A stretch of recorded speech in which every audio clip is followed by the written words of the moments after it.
and welcome. You're watching We the People. I'm Rishika Barua. The tunnel collapse in Uttarakhand has made national and international headlines. The entire country, the world in fact, is glued to the story, and there's a prayer on every lip for the 41 labourers and for their families. And there is also a silent prayer for our hill states. A prayer we've been saying all too often as we watch the Himalayas unravel. From the Kedarnath floods that killed over 500 people back in 2013 to the Uttarkashi cloudburst in 2019, the infamous floods in Chamoli in 2021 to now 2023, where the sinking of Joshimath, the flash floods and landslides in Himachal Pradesh, the glacial outbursts in Sikkim, and now this tunnel collapse. All of these instances that we've been reading, that we've been watching, have only revealed the repercussions of unchecked development and climate change, particularly in the state of Uttarakhand. Speaking of Uttarakhand, the state has seen a 33% increase in built-up area in the last 20 years. 11,000 kilometers of road has been built since 2017. Studies have shown that landslides, in fact, have doubled due to widening of these roads. Tectonic instability has only increased due to unchecked construction. So if Uttarakhand, the most rapidly growing state, has a fragile ecology which we know of, have we really accounted for the risks? The answer, well, at least anecdotally speaking, appears to be a firm no. Disaster management data shows that 2023 saw the highest death toll due to landslides in 8 years in Uttarakhand, with more than 1,100 incidents of landslides, big and small, being reported.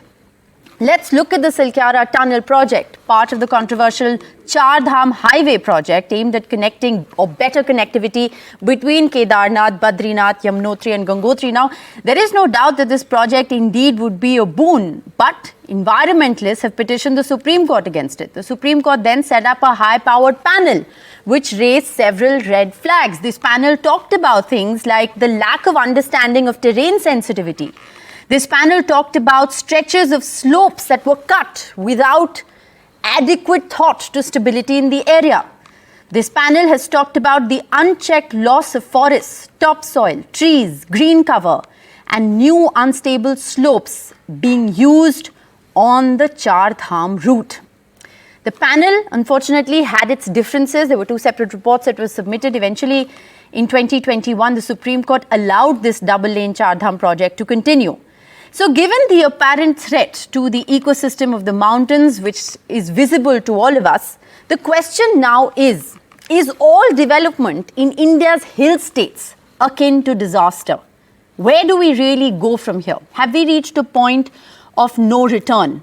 Remember, we're all pro-development. Everybody wants 4-lane highways connecting the Char Dhams. It's a fantastic idea, but is it really sustainable? At what cost are these development projects in India's hill states coming to us at? And is the cost perhaps too high? Joining me this evening in the Delhi studio, Malika Bhanot. She's a member of Ganga Ahvan. She's one of those activists who's worked extensively in conservation in Uttarakhand. Ravi Chopra, environmental scientist. He in fact headed the Supreme Court directed experts body to investigate hydropower related issues after the 2013 Kedarnath disaster. Atul Sati, activist and convener of the group Joshimath Bachao. We have Anup Nautyal, he's a social worker in Uttarakhand, and Yashpal Sundryal, who's a geologist and also professor from Uttarakhand. Thank you all very much for being with us on the show today. I want to begin, Mr. Ravi Chopra, if I can, by asking you, while whatever has happened so far, there are several questions associated with development projects like Char Dham, and Char Dham is just one of the examples of development projects across the Himalayan states that's raised several red flags. The question now is, where do we go from here? Is all development that takes place in the hill states, so nobody is anti-development, but is all development now going to be equal to a disaster? It need not be so. There are certain types of infrastructural projects like dams. I would say their time is over. Dams are a technology of the past century, not of this century. In order to proceed with infrastructure activities in the Himalayan region, there is a crying need for undertaking very serious prior geological and ecological investigations. In the absence of adequate geological investigations, we see the kind of problems that you have alluded to. But I would also caution that the ecology is also very critical. We have no idea of what sensitive species are being lost. And each species in the web of life has a role to play. We are all interconnected, and this aspect is missing when the projects are planned. Right. Third, one more point. See, most of these projects are being designed, particularly the hydro projects, using data of past climate. We are in the midst of a climate change regime, and the climate change is overtaking us. We are simply not prepared for it. And unless we take that into account, we will see even more severe disasters. But to go back to your question, if we take care of these critical aspects, I think we can proceed with development, albeit at a slower pace. There's no need to hurry. Right. I think that's a very important point, and there are three important points that you've raised, and I'm very glad that you've raised those because we can sort of deconstruct that with our eminent panel today. Professor Sondryal, if I can come to you as a geologist, as an expert, just taking off from what Ravi Chopra just said about the fact that were geological surveys conducted, where are those reports? Why is the geology of the place not being taken into consideration? Because it does appear from whatever information is coming out about a lot of these projects that, for instance, this is a tragedy that we're seeing unravel that could have entirely been avoided. Okay, geologically, all are aware that the Himalaya is highly sensitive. Its slopes are highly sensitive. And if I will give you example of two things. Ravi Chopra sir headed a committee constituted by the Supreme Court. And the issue is, you are widening the roads. You have budget for the road widening. You have budget for the construction of new roads. But government has not made any provision for the slope stability. So for slope stability? Yeah, right. Slope stability. Okay. And due to unstable slope, you have just shown data that in 2023, the amount of the landslide was much higher. Yes. As compared to the previous year. So this the cause of this landslide were the widening of the roads, number one.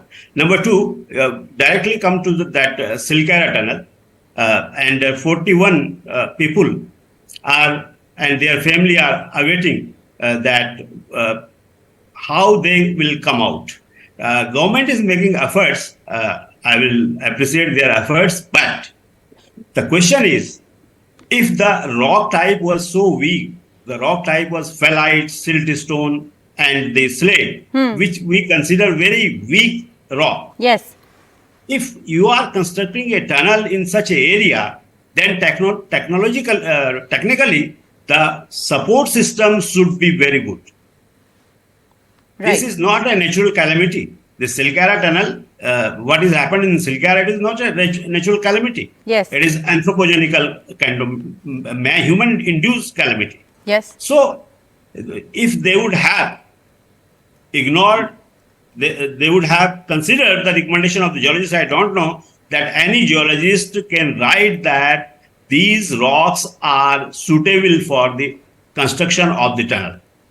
I believe so. I don't know what was... Either a proper geological survey was not conducted, or the recommendations or findings of any geologist, you're saying, if they were taken into consideration, this entire episode would not have happened. Yes. That's very simply what you're saying. It would have been different. But isn't that, Malika Bhanot, the story with Uttarakhand and the story with our hill states in general? I know we're focusing particularly on Uttarakhand today, but what Professor Sondryal has just said, I think sums it up.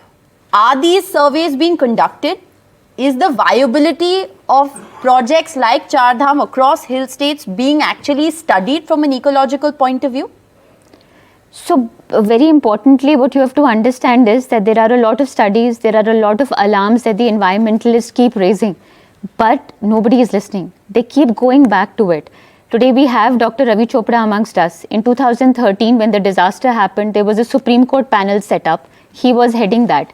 He said that, look, put an early warning system, because right now we are in climate insurgency sort of a mode. So put an early warning system so that these flash floods do not take more lives. Nobody put. What happened was that in 2021, when there is a Rishi Ganga flash flood, 200 people, I mean, right now we are talking about these 41 alive people who are stuck in the tunnel, but 200 people working on the tunnel of Tapovan Vishnu Gad, they were just dumped, they were buried under the debris. Yeah. I mean, that is like literally, you see those videos that people are standing on the barrage waiting for their death to come, and they're swept away by tides. Then secondly, we talk about this Char Dham Pariyojana. Now, you would be surprised that Char Dham Pariyojana is a road widening project of 900 kilometers. I have been repeatedly, all of us, in fact, the court case has also had this major standing that this 900 kilometer long project was cut into 53 small bits, each less than 100 kilometers, so that an environment impact assessment is bypassed, so that the project can be implemented in a smaller duration of time. Well, the environment impact assessment is one of the primary studies that you have to do, especially in such a fragile zone that you're working. Then obviously this was to happen. It was just about when, first of all. Then secondly, very importantly, you have to understand that when the DPR is formed of a particular project, which is called a detailed project report, in this particular case of Char Dham, the engineers themselves had pointed out that the road width should not be what they have taken. Yes. Right now the road width is around 10 meters, 12 meter formation width. So they had suggested that the road width should be a little lesser, because if the road width is lesser, then the cutting which is required will also be less. Okay. The engineers had recommended that was totally ignored. Then their own circular. But there was a difference of opinion on that recommendation. No. That was a recommendation which had no difference of opinion. Okay. That was a recommendation within the ministry. Right. In 2018, the Ministry of Road Transport takes out a circular and says that in the Himalayan states or in the hills, an intermediate road width of 5.5 meters is the only way to go forward. Otherwise, we lose precious trees and deforestation and consequently slope instability. They themselves said it. Did they do it? No. Then again, Ravi Chopra sir's HPC high-powered committee again recommended reduction of road width, which is when the difference of opinion came into the picture. So the point is that there are people, they are saying that do not do this X, Y, Z, but who is listening?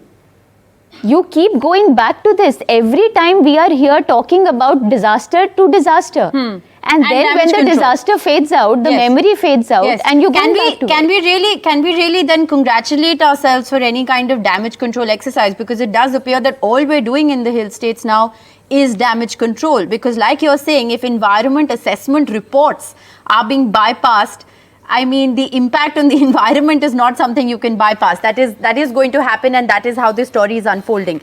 Atul Sathi, I want to bring you in here because you were part of an action group that worked extensively in Joshimath, and Joshimath is a very crucial piece of the Uttarakhand story, isn't it? I want to understand from you. When the Joshimath story happened, once again it grabbed national, international headlines. What's really been done? Apart from people being relocated to safety, what has really been done? And, is another Joshimath just waiting to happen, or have we done something to mitigate a Joshimath-like situation? I don't think so. If something like that has been done. अभी तो जो हम पूरे साल 2 साल से लड़े, उसके बाद जो है ये उम्मीद थी कि सरकारें चेतेंगी, और जोशीमठ के लिए ही पर्टिकुलरली तो बहुत बड़ी बात नहीं थी जिस तरह का नेशनल इंटरनेशनल मीडिया का अटेंशन इस पर हुआ था। तो ये उम्मीद की जानी चाहिए थी कम से कम जोशीमठ को लेकर के सरकार गंभीर होती और यहाँ विस्थापन, पुनर्वास, जोशीमठ के स्थायीकरण, स्टेबलाइजेशन के लिए कुछ काम होता। इतने बड़े आंदोलन का दबाव था कि केंद्र सरकार ने पैसा भी जारी कर दिया, बहुत सारी स्टडी भी हो गई। उसके बाद भी हम देख रहे हैं कि जमीन पर न उन स्टडीज का कुछ उन पर कोई काम हो रहा है, न विस्थापन पुनर्वास को लेकर के अभी जमीनी तौर पर कुछ काम हुआ है। और जो है जोशीमठ का जो स्थायीकरण का काम होना था, जिसके लिए केंद्र सरकार ने पैसा तक जारी कर दिया, और पैसा जारी किए हुए भी 2 महीने से ज्यादा हो गया, लेकिन जमीन पर हम कोई काम होता हुआ नहीं देख रहे हैं। राइट। अभी भी जोशीमठ में स्थिति क्या है? ही चल रही है। अभी जोशीमठ में स्थिति क्या है? जोशीमठ में स्थिति वही है, लोगों के घरों में दरारें हैं, लगातार लोग उसको लेकर के परेशान हैं कि वो कहाँ जाएंगे, उनका भविष्य क्या होगा, उनका जीवन क्या होगा। इसको लेकर के लोगों में तमाम तरह की आशंकाएं हैं, लेकिन अभी तक कोई निर्णय उनके जीवन को लेकर के, भविष्य को लेकर के, वो कहाँ जाएंगे, जाकर के रहेंगे, इस बात को लेकर के। और जोशीमठ जो कि पूरा शहर है, इसके स्थायीकरण, इसके स्टेबलाइजेशन को लेकर के हमने तो कहा था कि नए जोशीमठ का निर्माण होना चाहिए, उसको लेकर के जमीनी तौर पर कोई काम हमको होता हुआ दिखाई नहीं दे रहा है। Anup Nautiyal, what we understand, from what Atul has also just said is that, in principle, on paper, there are a lot of things that are said and discussed, but at the end of the day, it does appear to be a one-sweep bypass. Expedite these development projects, log in the kilometers as far as laying of roads is concerned. Very, very, very crucial ecological impact issues are completely being brushed aside, and the impact is now here for all of us to see. The question that I asked at the very outset, where do we go from here? So Rishika, a lot is said all the time, about the fragility of the Himalayas and so on and so forth. So there are 3 new elements or aspects that I would like to bring to this particular debate, and I think it will perhaps not only be helpful for your audience, but for anybody else, who's going to see this at a later point of time. So I want to speak today about 3 separate issues, but I know that you have a paucity of time. So I will start with the first one, in fact, is the fragility specifically of Uttarakhand. So I'm going to refer to that. The second one is going to be an economic perspective about Uttarakhand particularly. And the third one is going to relate to governance. So kindly allow me to finish the first part. Sure. And if you think that I can go on, just let me know. Otherwise, you can stop me and we can leave the economic part and the governance part for later. Is that Go ahead. Make your point. All right. So, Rishika, everyone says the Himalayas or the Indian Himalayan region is fragile. We all know that. Yes. The question then is that amongst the 11 states and union territories that make up the Indian Himalayan region, is it any particular state or is it any particular set of states which are even more vulnerable than the others? And the answer to that question is Uttarakhand. So amongst the 11 Indian Himalayan region states and union territories, Uttarakhand is the one which is most sensitive. Even within Uttarakhand, when you look at our state, there are 13 districts. 9 of them happen to be in the hill part of our state. 5 of them are in what we call the Garhwal region and 4 are in the Kumaon region. Now, I would like to refer to a report by none else but ISRO and its counterpart organization called the National Remote Sensing Center. Right. So these are, of course, you can call them marquee institutions, so well known. Yes. And ISRO and the NRSC had jointly released a report in the month of February in 2023 called the Landslide Atlas of India. Okay. This is a very, very significant report. And I am, frankly, I wish that, the entire country was discussing about these reports much more in depth. Now, what does the Landslide Atlas of India tell us? Yes. The Landslide Atlas of India tells us that amongst 17 states and 2 union territories in the country, in 147 districts, the most sensitive district from a landslide perspective is the district of Rudraprayag in Uttarakhand. The number 2 district on this 147 national district list is Tihri. Amongst the top 30 most sensitive landslide districts in India, yes, 5 of them are from Garhwal Himalayas. So, we've spoken about Rudraprayag, which houses the Kedarnath shrine. We've spoken about Tihri. We've also got Chamoli, we've got Uttarkashi, we've got Pauri, and all these other districts. So the point that I'm simply, Rishika, allow me to complete, please. I really, no, one sec. I just want to say I really appreciate the details that you're sharing with us. But I also at the same time want to question here that, if these details are available with experts like yourselves, if these reports are out there in the public domain, then, one is almost certain that the people who are engaging in developmental work in these hilly states, in these sensitive areas like you've just described, are also aware of these reports. So Rishika, that's frankly, that is another tragedy, and that's a tragedy of governance, because what is ISRO? What is NRSC? ISRO and NRSC are government of India institutions. So the government of India and the state government of Uttarakhand are themselves not listening to Ravi government Chopra of India reports. So how ironical, how tragic, and how ironical it can get. Yes. So on Mr. the one Ravi hand, you Chopra have wants to come environmental in. laws. Go ahead. Mr. Ravi Chopra wants to come in. So you'll have to unmute yourself, please. I want to elaborate on this governance issue with respect to the Char Dham Pariyojana.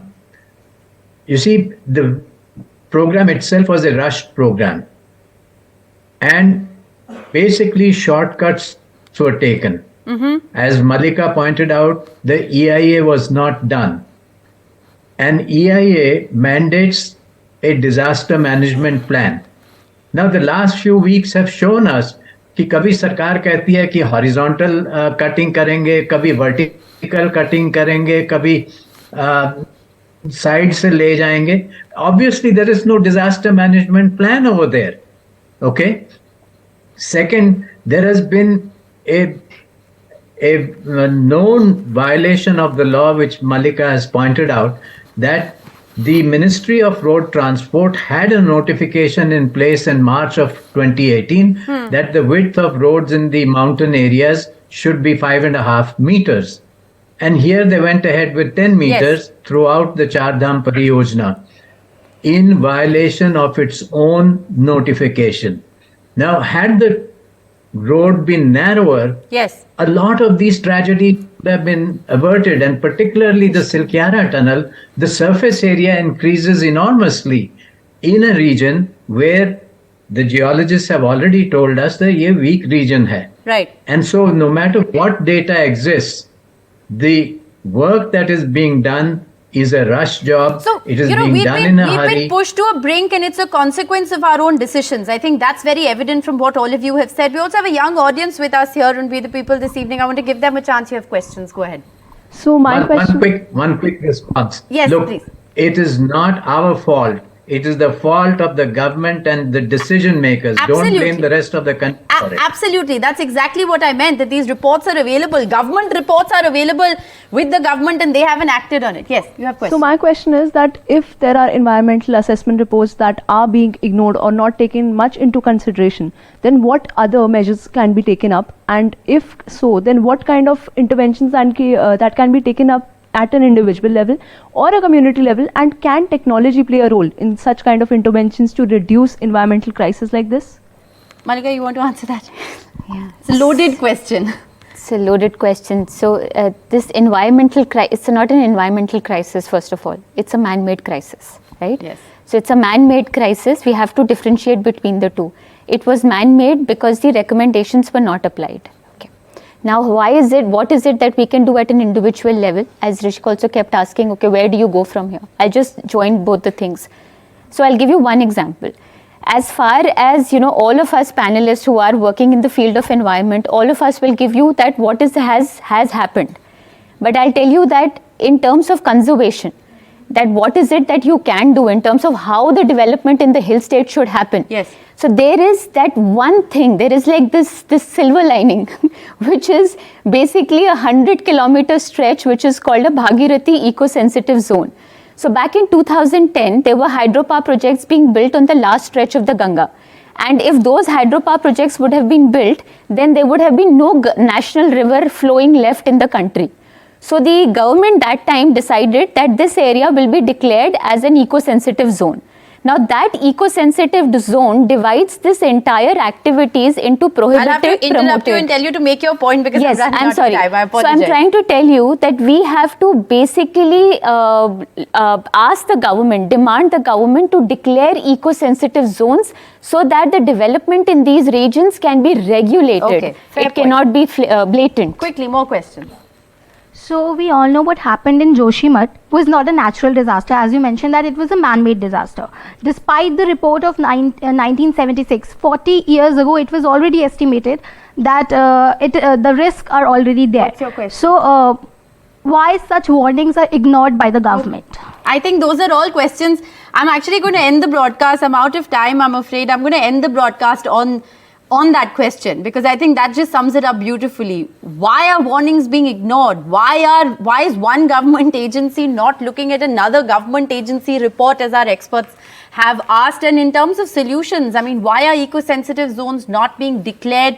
Why are roads being cut up into smaller chunks so that an environment impact assessment, can in fact be pushed under the carpet? I think there are several questions that really need to be asked. One sincerely hopes that, while we're all for development and we want better road connectivity to our hill states, we all want it. I think it can't come at the cost that it's currently coming to us at. The cost of development in our hill states is just far too high and therefore completely untenable. One sincerely hopes that the questions that we've raised here are answered in some form or the other. Till then, thank you all very much for joining us on this edition of We the People. That's all the time we have. Good night.